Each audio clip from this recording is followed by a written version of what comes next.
हाँ तो hello students, कैसे हैं आप लोग। उम्मीद करता हूँ कि आप लोग अच्छे होंगे। तो इसके बिफोर यानी इसके पिछले लेक्चर में हमने आप पे बात किया था इलेक्ट्रिक पोटेंशियल क्या होती है, इलेक्ट्रिक पोटेंशियल की डिफिनीशन बताया, इलेक्ट्रिक पोटेंशियल की एसआई यूनिट क्या होती है। उसके बाद हमने पोटेंशियल डिफरेंस पे बात किया था। ये पार्ट 3 में लेक्चर था। पार्ट 4 में हमने बताया आपको, पार्ट 4 के लेक्चर में बताया electric potential difference and potential पे ढेर सारे न्यूमेरिकल।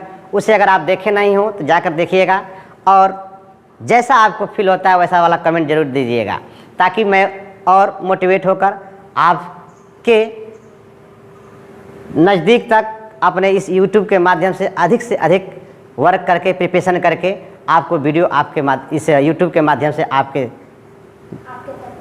तक पहुंचा सकें। ठीक है, चलिए इसी के साथ देर न करते हुए हम स्टार्ट करते हैं। पार्ट 5 में टॉपिक है, जैसा कि आप स्लाइड पर देख सकते हैं लगा हुआ है। पार्ट 5 में हम देखेंगे ओम्स लॉ। सबसे पहले बात करेंगे ओम्स लॉ पे, उसके बाद ओम्स लॉ बात करते हुए ग्राफ की बात करेंगे। ठीक है, किसमें? V और I में, graph between voltage and versus current. उसके बाद लिमिटेशन ऑफ ओम्स लॉ, उसके बाद direction of flow of current. ये समाप्त होने के बाद साथ ही साथ इसी लेक्चर में टाइम मिलता है तो आपको बताऊंगा numerical based on ohms law, यानी ओम्स लॉ पे आधारित क्या कराया जाएगा आपको न्यूमेरिकल। अगर इस पार्ट में नहीं हो पाता है तो नेक्स्ट पार्ट में आपको जरूर मिलेगा। चलिए देखते हैं, स्टार्ट करते हैं। ठीक है, आइए देखिए, जैसा कि आपने स्लाइड पर देखा क्या लगा हुआ है, हेडिंग है आपका ओम्स लॉ। चैप्टर क्या है आपका? इलेक्ट्रिसिटी। ये 2024 के लिए वेरी इंपॉर्टेंट टॉपिक यहाँ से मिलेंगे। एक क्वेश्चन जरूर आपको मिलेगा। ये आपको जो दिख रहे हैं इन्हीं का नाम क्या है? जॉर्ज, आप देख सकते हैं George Simons Ohms, George Simons Ohms. ठीक है, ये ईयर दिया है 1787 टू 1854 और किस ईयर में? तो 1827 में। This law was given, German physician था, यह जर्मन फिजिशियन थे जो जिनका नाम क्या था? George Simons Ohms. लेकिन ये जनरली स्टूडेंट्स या टीचर भी केवल ओम्स का ही नाम लेता है। ठीक है, जैसे कि आप सभी मेरा नाम लेते हैं, मेरा नाम तो बहुत बड़ा है लेकिन सारे लोग हमको गोयल सर बोलते हैं। उसी तरह से इनका नाम देखिएगा, जॉर्ज साइमन ओम्स था, जो किस ईयर में दिया था कंसेप्ट अपना? 1827। समझ बात आया? ये क्या कहा? ये एक रिलेशनशिप मतलब एक रिलेशनशिप बताएं, यानी एक रिलेशन बताएं किसमें? V और I में, वोल्टेज और करंट वर्सेस में आपको ओम्स लॉ ने एक रिलेशन दिया और कहा कि electric current flow in a conductor is directly proportional to electric potential, is directly proportional to the electric potential. Electric potential की बात बिफोर लेक्चर में हमने पार्ट 3 और पार्ट 4 में न्यूमेरिकल के साथ हमने बात किया था। इलेक्ट्रिक पोटेंशियल, वर्क डन और चार्ज पे ही बात किया गया था। ठीक है, तो इन्होंने क्या किया? इट गिव्स द रिलेशन, यानी ये इन्होंने एक रिलेशन दिया किसमें I और V में। तो it gives the relationship current I flowing in a metallic wire over conductor and potential difference capital V across its terminal. और दूसरी बात क्या बताया इन्होंने, किन्होंने? साइमंस ओम्स ने। क्या कहा कि फ्लो ऑफ वाटर, क्या कहा? फ्लो ऑफ वाटर, ध्यान समझिएगा, flow of water, flow of water, यानी वाटर जैसे फ्लो करता है वैसे ही आपका क्या फ्लो करेगा? Flow of current, flow of current. जैसे वाटर फ्लो करता है वैसे ही आपका करंट भी क्या करता है? फ्लो करता है। जैसे प्रेशर डिफरेंस आपने देखा, प्रेशर डिफरेंस होता है वैसे ही आपका क्या होता है? तो पोटेंशियल डिफरेंस होता है। पोटेंशियल क्या होता है? तो पोटेंशियल डिफरेंस होता है। ठीक, और याद क्या रखना है? पूछता है 1 नंबर में आपके बोर्ड में, मेरे प्रिय दोस्तों, पूछता है कि ओम्स लॉ किसके बिटवीन अपना रिलेशन बताया? तो आप कह सकते हैं V and I, V and I के बिटवीन इन्होंने अपना क्या लिया? ला दिया और एक रिलेशन दिया। इसीलिए यहाँ पर लिखा गया कि it gives the relationship current I flowing in a metallic wire over conductor and potential difference capital V across its terminal. अब देखिए उसके बाद इन्होंने अपना ला क्या दिया, इसको थोड़ा सा हम हटाते हैं। इन्होंने ला दिया अपना, क्या ला दिया, कहा कि किसी कंडक्टर में अगर करंट फ्लो करता है तो यह करंट वोल्टेज के क्या होगा, डायरेक्टली प्रोपोर्शनल होगा। वोल्टेज के क्या होगा, डायरेक्टली प्रोपोर्शनल। अगर कोई बच्चा या कोई भी पर्सन बोलता है कि V डायरेक्टली प्रोपोर्शनल I, तो ये थ्योरेटिकली सही नहीं है, ये मैथमेटिकली सही है। कैसे सही है, मैथमेटिकली, थ्योरेटिकली सही नहीं है। थ्योरेटिकली देखिए आप, कह रहा है according to Ohm's law, according to Ohm's law, यानी ओम्स लॉ के अनुसार क्या कर रहा है, the electric current flowing through a conductor. जैसे मान लीजिए कोई कंडक्टर है, इस कंडक्टर में करंट कैसे फ्लो करेगा, जब इसको हम एक एक्सटर्नल बैटरी से कनेक्ट कर देंगे। जब एक्सटर्नल बैटरी से कनेक्ट करेंगे तो इस कंडक्टर से इलेक्ट्रॉन मूव करते हुए किधर आएंगे, मूव करते हुए बैटरी के पॉजिटिव टर्मिनल तरफ आएंगे, और प्रोटॉन मूव करते हुए बैटरी के नेगेटिव टर्मिनल की तरफ आएंगे। तो इसके डिफ्यूजन से इस बैटरी से क्या फ्लो होगा, करंट। यह करंट किधर से जाएगी, लेफ्ट टू राइट फ्लो करेगी। इलेक्ट्रॉन किधर से किधर फ्लो करेगा, राइट टू लेफ्ट फ्लो करेगा। करंट, इलेक्ट्रिक करंट, ध्यान दीजिएगा, इलेक्ट्रिक करंट कंडक्टर में इनसाइड द कंडक्टर फ्लो करता है। Electric current opposite to the electron, opposite to the electron. तो इन्होंने कहा कि according to this law, the electric current flowing through in a conductor या through a conductor is directly proportional to the potential difference. देखिए, electric current flow in a conductor is directly proportional to potential difference. बस समझ में? अच्छा, उसके बाद क्या कह रहा है कि अप्लाइड ए क्रॉस, ये गलत हो गया, क्लास हो गया है, यहाँ पर ए क्रॉस होगा, क्या होगा, across, applied across it's providing the physical condition. कुछ फिजिकल कंडीशन इसका प्रोवाइडिंग, फिजिकल कंडीशन प्रोवाइडिंग क्या है, अनचेंज है। अनचेंज बोले तो कांस्टेंट, मीन्स ये हुआ कि टेम्परेचर, टेम्परेचर क्या रहेगा, अनचेंज रहेगा। अनचेंज बोले तो कांस्टेंट रहेगा। देखिएगा, such as temperature remains constant et cetera, et cetera. तो कैसे याद करेंगे, कहेंगे कि according to Ohm's law the electric current flowing in a conductor over metal is directly proportional to the potential difference applied across its end। एक Ind A है और एक इंड ए है, ये इंड ए है और ये इंड क्या है, बी। इट्स ओके, साथ साथ बोलते चलिए, चल पढ़ते चलिए, तभी समझ लर्न होगा। क्या कह रहा है कि the electric current flowing in a conductor, the electric current flowing in a conductor is directly proportional to potential difference, potential difference applied across ends, but providing the physical conditions such that temperature remains unchanged या constant, temperature constant रहेगा या unchange रहेगा, temperature change नहीं हो। ठीक, concept समझ में आया ओम्स लॉ का। ये ओम्स लॉ है साइमंस, जॉर्ज साइमंस ओम्स, 1827 इन ईयर। ठीक है, आई बात समझ में? थोड़ा सा चेहरा देख लीजिए ताकि याद रहेगा आपको। ठीक है, नेक्स्ट चलते हैं। और ये तो आपके पास डिफिनीशन मिला। ठीक, आइए देखिए डिफिनीशन के अकॉर्डिंग क्या कहा ओम्स ने।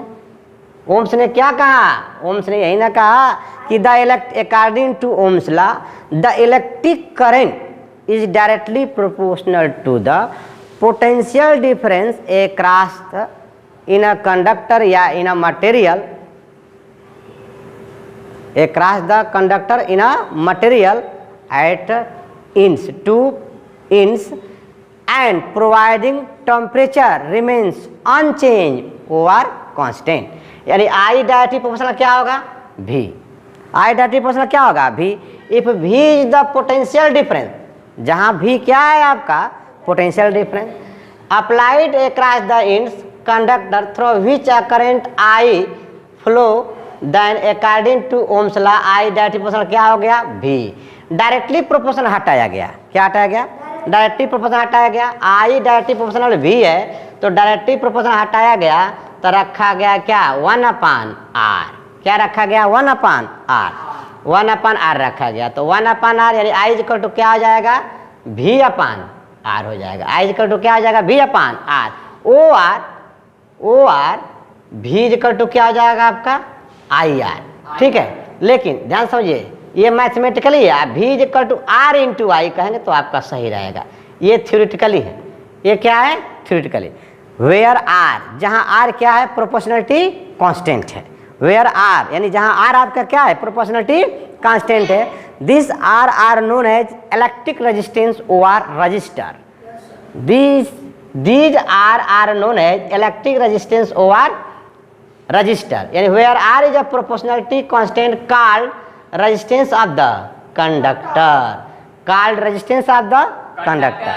फिर क्या कहेंगे from the above formula it is clear that current is inversely proportional to resistance। देखिएगा करंट जो है इस फार्मूले से देखिए I इक्वल टू क्या है, यहाँ पर फार्मूला बताइए I इक्वल टू V/R है ना। तो current is inversely proportional to क्या है रेजिस्टेंस है। करंट इज डायरेक्टली प्रोपोर्शनल आपका क्या है V है। ये इक्वेशन फर्स्ट माने इक्वेशन सेकंड मान लीजिए, ये इक्वेशन फर्स्ट मान लीजिए। बात समझ में, डायरेक्टली प्रोपोर्शनल को ही हटाते हैं तो रखते हैं 1/r। ठीक है, यानी I जो है ऑलवेज रेजिस्टेंस के क्या होगा रेसिप्रोकल होगा। रेसिप्रोकल बोले तो इनवर्सली प्रोपोर्शनल होगा। कंसेप्ट समझ में आया। तो अगर आपसे कोई पूछता है तो आप क्या कहेंगे, यही ना कहेंगे करंट जो है कि रेजिस्टेंस के कैसे है, तो आप ये मत कहिए कि डायरेक्टली प्रोपोर्शनल है। कैसा होता है इनवर्सली प्रोपोर्शनल। करंट जो है आपका कैसा होता है इनवर्सली प्रोपोर्शनल। ठीक है, देखिए from above formula it is clear that current is inversely proportional to resistance. Current is inversely proportional to resistance. अगला देखिए कह रहा है इफ रेजिस्टेंस इज डबल, ध्यान समझिए I डायरेक्टली इनवर्सली प्रोपोर्शनल क्या है R है, तो रेजिस्टेंस डबल करने के बोल रहा है। तो रेजिस्टेंस जब डबल करेंगे तो करंट क्या हो जाएगा, रेजिस्टेंस बढ़ेगा तो करंट घटेगा। रेजिस्टेंस अगर आपका इंक्रीज करता है तो करंट आपका क्या करेगा डिक्रीज करेगा। तो कहा जा रहा है कि इफ रेजिस्टेंस इज डबल, यानी रेजिस्टेंस को यदि आप डबल करते हैं तो then current gets half, and if resistance half then current gets double. बात समझ में आ रहा है नहीं समझ में आ गया ना। चलिए देखते हैं नेक्स्ट। आ गया तो यानी आपको इससे कंसेप्ट क्या मिला, इससे यही कंसेप्ट मिला कि I डायरेक्टली प्रोपोर्शनल क्या है V है। कि बुक में लिखा है कि I directly proportional to V है। क्या लिखा है I डायरेक्टली प्रोपोर्शनल क्या लिख रहा है आपका V लिख रहा है। ठीक, I डायरेक्टली प्रोपोर्शनल क्या लिख रहा है V। और I इज इक्वल टू क्या लिखेंगे 1/r इंटू V। तो फार्मूला मिल जा रहा है मेरे डियर स्टूडेंट्स V/r। बोलिएगा, तो इसी को हम लिख सकते हैं V is equal to R into I. तो यहाँ से भी बुक में लिखा जाएगा कि OR V डायरेक्टली प्रोपोर्शनल क्या है I है। लेकिन जनरली जॉर्ज साइमन ओम्स ने जो बात कहा वो यही कहा कि electric current is directly proportional to the potential difference. ठीक है, बात समझ में आया। अच्छा, अब हमें देखिए यहाँ पर V is equal to I into R आ रहा है, या R इंटू I या I इंटू R। तो R इंटू I थ्योरेटिकली है बट IR क्या है मैथमेटिकली है। आगे बढ़ते हैं। अगर हम इसमें क्या क्या चीज़ दोनों लिख सकते हैं, ठीक है, लेकिन डिफिनीशन लिख रहे हैं तो आपका I डायरेक्टली प्रोपोर्शनल क्या है V है। डायरेक्टली प्रोपोर्शनल हटाएंगे तो क्या रखेंगे 1/r। तो I is equal to V/r हो जाएगा नहीं हो जाएगा। तो यही फार्मूला आपका मेन है ना, I is equal to V/r। तो V इज इक्वल टू क्या आ जाएगा R इंटू आई। ये सही है, ये थ्योरेटिकली सही है। आप V is equal to IR ये मैथमेटिकली सही है। वैसे IR इसलिए बोला जाता है, आप बोल कर देखिए V is equal to IR, V is equal to RI बोल कर देखिए। RI बोलने में एनर्जी ज़्यादा लग रही है और IR बोलने में एनर्जी कम लग रही है। RI बोलने में आपको मुंह को उठाना पड़ रहा है और IR को बोलने में मुंह को गिराना पड़ रहा है। मतलब जबान आपकी नीचे आ रही है, तो जबान जब नीचे आएगी तो एनर्जी कम लगेगा, जबान जब ऊपर जाएगी तो एनर्जी ज़्यादा लगेगा। कंसेप्ट क्लियर हुआ। इस तरह से आप लर्न कर लीजिएगा। अब देखिए graph between V and I यानी वोल्टेज एंड करेंट। तो इनके बिटवीन जब आप ग्राफ खींचते हैं, इनके बिटवीन इधर आप ले लीजिए क्या करेंट और इधर क्या लेंगे आप वोल्टेज। तो जब भी कोई आपसे पूछता है कि ओम्स लॉ में V और I के बिटवीन जो ग्राफ आता है वो क्या बताता है, तो वह ग्राफ यही बताता है, V और I का स्लोप यही बताता है क्या रेजिस्टेंस ऑलवेज क्या आएगी कांस्टेंट आएगी। जैसे जैसे करंट बढ़ाएंगे वैसे वैसे आपका क्या बढ़ेगा वोल्टेज बढ़ेगा। क्योंकि करंट इज डायरेक्टली प्रोपोर्शनल क्या है वोल्टेज है। तो इनके बिटवीन ग्राफ जो आप निकालेंगे, वह ग्राफ यानी स्लोप निकालेंगे, तो वह स्लोप क्या देता है आपको? आर देता है। क्या देता है? आर। यह आर ऑलवेज क्या मिलता है? कांस्टेंट मिलता है। यह आर ऑलवेज क्या होगा? कांस्टेंट। आर की यूनिट ओम होती है। आर की यूनिट क्या होती है? ओम होती है। ठीक। करंट की यूनिट एम्पियर होती है। वोल्टेज की यूनिट, इलेक्ट्रिक पोटेंशियल की यूनिट वोल्ट होती है। वो आर जूल पर कूलम होती है। तो देखिएगा यहाँ से आपका सपोर्ट दैट, यहाँ फिगर में समझिए, ये आपका क्या है? यहाँ से यहाँ तक सपोर्ट दैट क्या है? पोटेंशियल है। और ये सब क्या है? आपका करंट है ना। अच्छा, यहाँ से आप थीटा निकाल लीजिए। क्या ले लीजिए? थीटा। तो स्लोप यानी इसका ग्रेडियंट निकालिएगा, यानी tan थीटा। ये कलर दिख रहा है ना? tan theta is equal to आप क्या बोलेंगे? Perpendicular upon base. तब परपेंडिकुलर में ये आपका परपेंडिकुलर हो गया, ये आपका क्या हो गया? बेस। तब परपेंडिकुलर में आपका क्या मिल रहा है? पोटेंशियल मिल रहा है। क्या मिल रहा है? पोटेंशियल। अब बेस में आपको क्या मिल रहा है? करंट। तब भी अपन क्या हो गया? आई। किसी यानी इसका स्लोप निकाले, भी और आई का हमने स्लोप निकाला, यानी tan थीटा निकाला, तो भी अपन आई। अब देखिए इस फार्मूले से इस आर को यहाँ ले जाइए, इस आई को यहाँ ले जाइए, यानी आई के जगह पर क्या ले गए? आर। और आर के जगह पर क्या लाए? आई। ठीक। तो आर इक्वल टू क्या मिलेगा? भी अपन आई। यानी भी और आई आपको क्या देगा? रेजिस्टेंस। यानी वोल्टेज और current versus graph always gives in a resistance. Always gives in a resistance. तो इंपॉर्टेंट पॉइंट क्या याद रखेंगे? याद यही रखेंगे कि स्लोप आप क्या याद रखेंगे? Slope of V I graph. देखिएगा इंपॉर्टेंट पॉइंट है, देखिएगा मेरे प्यारे दोस्तों, स्लोप ऑफ वी आई, भी मतलब बोले वोल्टेज, आई मतलब क्या है? करंट। तो slope of voltage current graph always gives in a resistance. Always gives in a resistance.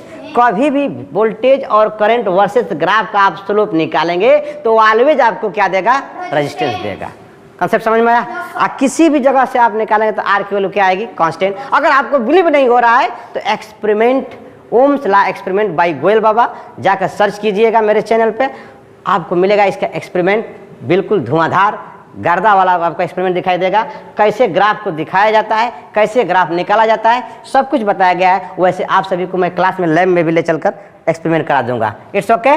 तो देखिए graph between V and I, तो कह रहा है कि the graph between the potential difference capital V and the corresponding current I is found to be straight line passing through the origin. जब origin से, ठीक है, जब ओरिजिन से लाइन ड्रा करते हैं, करंट इधर फ्लो कर रही है, वोल्टेज इधर जा रहा है, तो इनके बिटवीन जो हम स्लोप निकालेंगे तो वह स्लोप कैसा आएगा?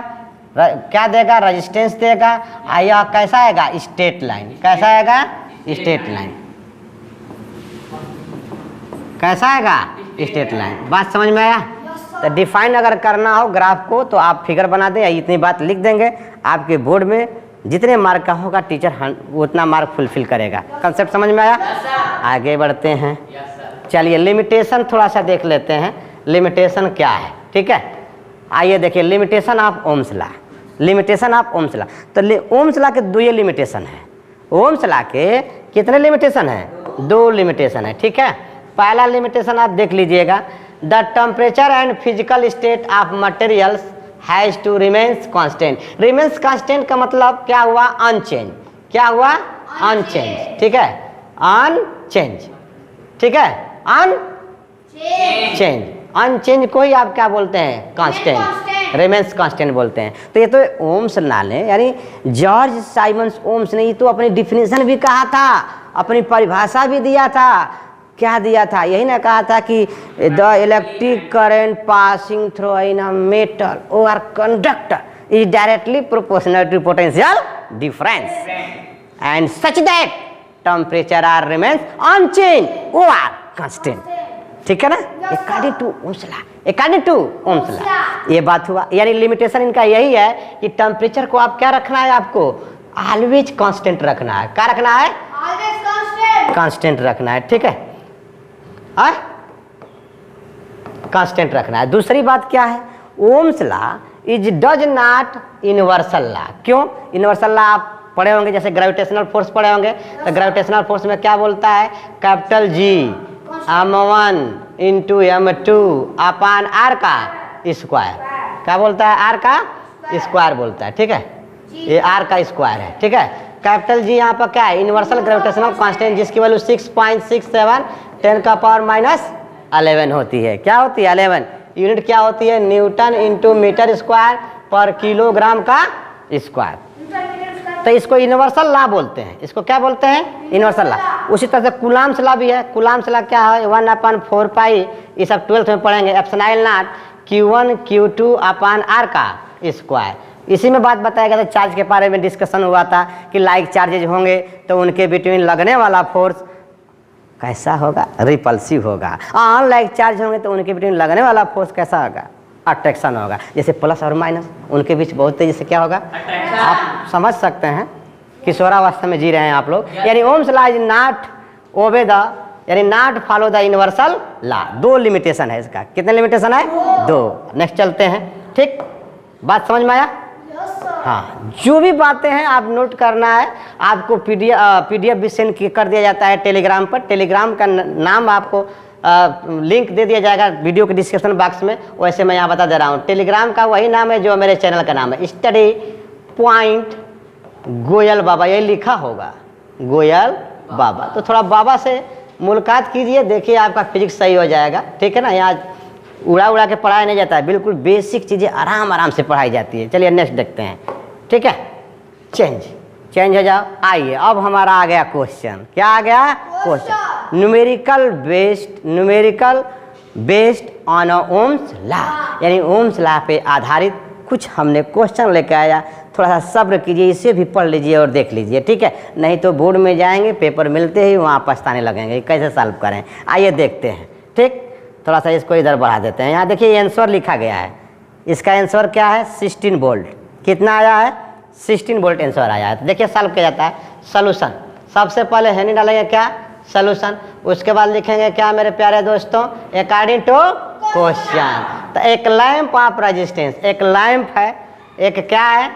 एक लैंप है जिसका रेजिस्टेंस कितना दिया है? 80 ओम। ये ओम का सिंबल है। किसका सिंबल है? ओम का। जो आपका एक बात समझ लीजिए, आई डायरेक्टिव प्रोपोर्शनल क्या है? भी। डायरेक्टिव प्रोपोर्शनल हटाएंगे, रखेंगे क्या? भी अपान आर, यानी 1 upon R, where R is a proportionality constant R known as electric resistance और रजिस्टर। और आर की यूनिट क्या होती है मेरे दोस्तों? तो आर की यूनिट होती है ओम्स। क्या होती है? ओम्स होती है। आई का ग्रीक सिंबल है, ये ग्रीक सिंबल है। कोबरा जैसे फन निकालता है ना, तो ऐसा ही सिंबल दिखाई देता है। कोबरा समझ रहे हो ना? नाग देवता, ठीक। तो आइए देखिए, इस लैंप का रेजिस्टेंस कितना दे दिया है? 80 ओम। कितना दे दिया है? 80 ओम। फिर कह रहा है कि ड्रा करंट कितना ड्रा हो रही है? इसमें कितना करंट फ्लो हो रही है? 0.20 एम्पियर। तो फाइंड द वोल्टेज, यानी भी आपको फाइंड करना है, ठीक। तो यहाँ पर देख सकते हैं भी इक्वल टू क्या मिलेगा? भी इक्वल टू आर इंटू आई मिल जाएगा, या भी इक्वल टू इसको कह सकते हैं आई आर। कंसेप्ट क्लियर हुआ? तो भी आई की वैल्यू दिया है 0.20, आर की वैल्यू दे दिया है कितना? 80। तो 0.2 के बाद जो 0 से कोई मकसद नहीं होता है, तो इसको 0.2 भी लिख सकते हैं।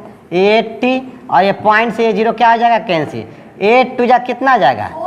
16 वोल्ट। देखिए नीचे आंसर आया कि नहीं आया? कंसेप्ट क्लियर हुआ? तो वीडियो को पॉज करके आप नोट कर सकते हैं या स्क्रीनशॉट ले सकते हैं। थोड़ा सा मैं साइड हो जाता हूँ, ज़बरदस्त इसको नोट कीजिए, ठीक है। कुछ भी दिक्कत है आप जरूर पूछिएगा। समझ में आया कि नहीं आया? उम्मीद करता हूँ कि स्क्रीनशॉट ले लिए होंगे। चलिए देखते हैं नेक्स्ट। आइए नेक्स्ट क्वेश्चन देखिए। मैं तो सोचा था कि इसको कल पढ़ाऊंगा ना 5th लेक्चर में, लेकिन आज ही बता देता हूँ, ठीक। आइए देखते हैं, व्हाइट लेना पड़ेगा यहाँ पर। देखिएगा अगला क्वेश्चन का सोल्यूशन देखते हैं हम लोग, ठीक। अगला क्वेश्चन का सोल्यूशन सबसे पहले यहाँ पर क्या लिखेंगे? According to question. क्या लिखेंगे? अकॉर्डिंग टू क्वेश्चन, है ना। अरे भीख मांगने के लिए भेष बनाना पड़ता है, तो नंबर पाने के लिए थोड़ा बहुत कुछ लिखना पड़ेगा, समझ रहे हैं ना। तो कह रहा है कि अ बल्ब ऑफ रेजिस्टेंस 440 ओम। एक बल्ब है जिसका रेजिस्टेंस कितना दिया है? 440 ओम दिया है। कंसेप्ट समझ में आया? फिर कह रहा is connected to a 220 volt supply. कितने वोल्ट से सप्लाई दिया जा रहा है? 220 वोल्ट से। तो calculate the magnitude of current. आपसे क्या पूछ रहा है?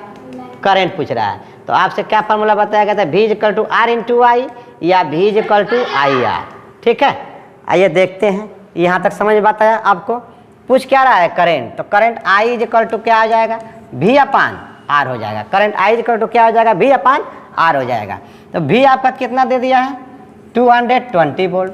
करंट कितना दे दिया है? 440। 0 से 0 क्या हो जाएगा? कैंसिल। बचेगा क्या? 22 अपान 44 बचेगा। ठीक है, बताइएगा। तो 22 1 जा 20 या 22 2 जा 44। तो क्या मिलकर आएगा? 1/2। और 1/2 को कटाएंगे तो 0.5 ना, 5 2 जा 10। ठीक है ना। तो आपको करंट कितना फ्लो किया इस बल्ब में? 0.5 क्या करंट की यूनिट बताइए? एम्पियर। ये 0.5 एम्पियर करंट फ्लो किया। इट्स ओके कोला, समझ में आया? हाँ, समझते चलिए। ठीक है, कोई दिक्कत? चलिए जल्दी नोट कीजिए, जल्दी नोट कीजिए। अच्छा, नेक्स्ट देखते हैं। ठीक, अगला क्वेश्चन, ये सेकंड क्वेश्चन है, ये जबरदस्त क्वेश्चन है। ठीक है, ऐसा ही क्वेश्चन आपके बोर्ड में आएगा। ब्लैक लेना पड़ेगा। चलिए ब्लैक ले लेता हूँ। ठीक, आइए देखिएगा, क्वेश्चन को समझिएगा।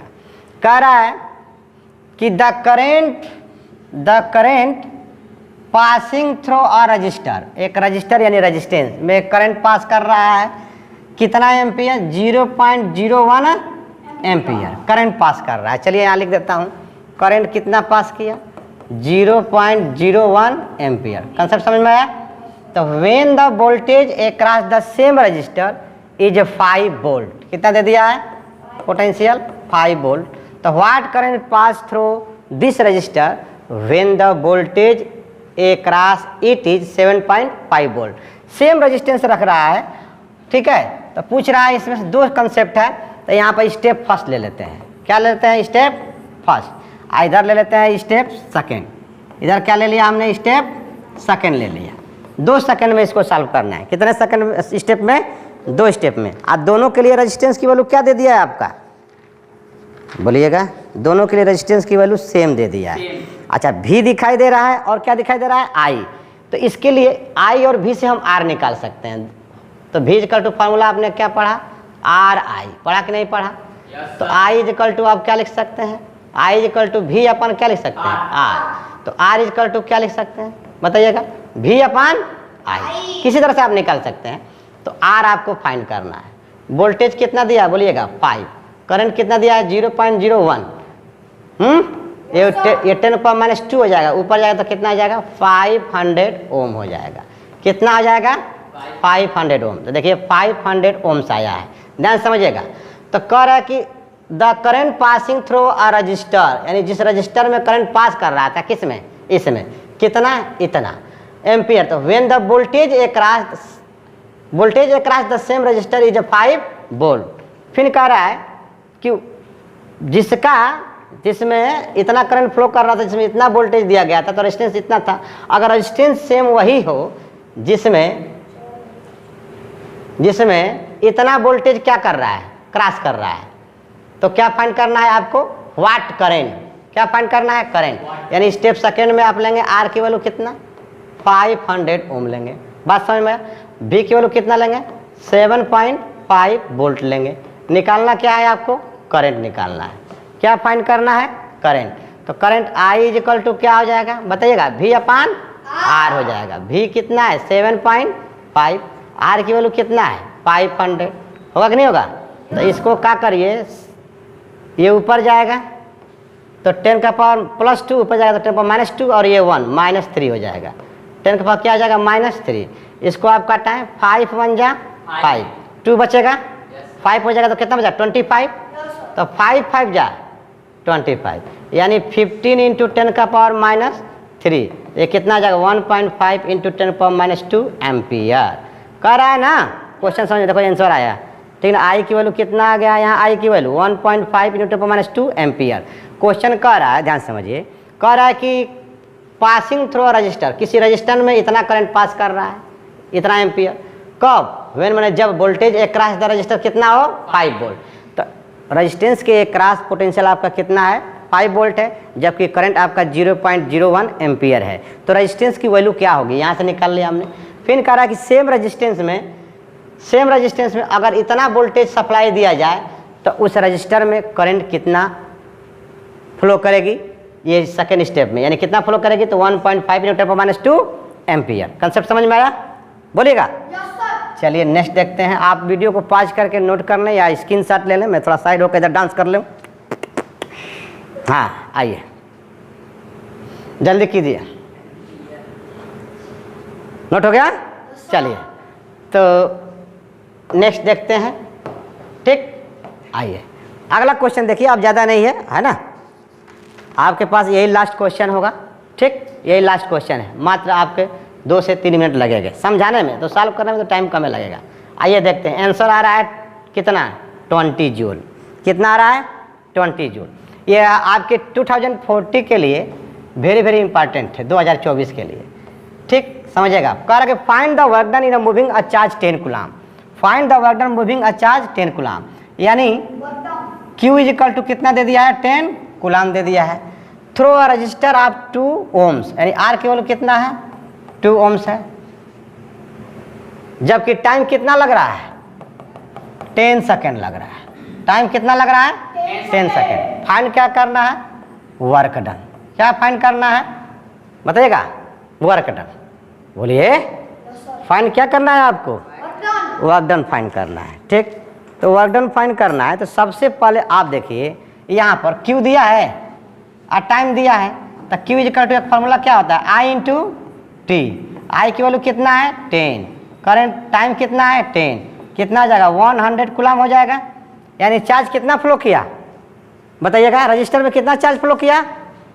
कितना? 100 कूलम। और उसकी वैल्यू कितनी है रजिस्टर की? 2 ohm है। तो Q मिलेगा कि नहीं मिला आपको? अच्छा, अब हमको V निकाल लेते हैं। तो V इक्वल टू क्या होता है बताइए? W/Q होता है। V इक्वल टू W/Q होता है। तो अब बताइए V इक्वल टू W/Q, यहीं से देखते हैं। W/ क्या होता है? Q। अब फाइंड क्या करना है हमको? W फाइंड करना। फाइंड क्या करना है हमको? W फाइंड करना। अच्छा, अब V इक्वल टू देखिए क्या होता है ओम्स लॉ से? V इक्वल टू RI होता है। अच्छा, यहाँ क्या हो गया? W, यहाँ पर क्या हो गया? चार्ज। अच्छा, तो W इक्वल टू क्या हो जाएगा? Q × I × क्या आ जाएगा? R। अब आप देख सकते हैं Q भी पता है, I भी पता है और R भी पता है। तो I तो यहाँ से निकाल सकते हैं ना। एक सेकेंड, Q इक्वल टू, एक सेकेंड यहाँ मिस्टेक हो गया है, ध्यान समझिए। आपको Q दिया है, I निकालना है। तो Q equal to I × T, तो I इक्वल टू क्या होगा? Q/T। बोलिएगा, Q कितना दिया है? 10। टाइम कितना दिया है बोलो? 10। कितना एम्पियर करंट फ्लो हो रहा है? 1 एम्पियर।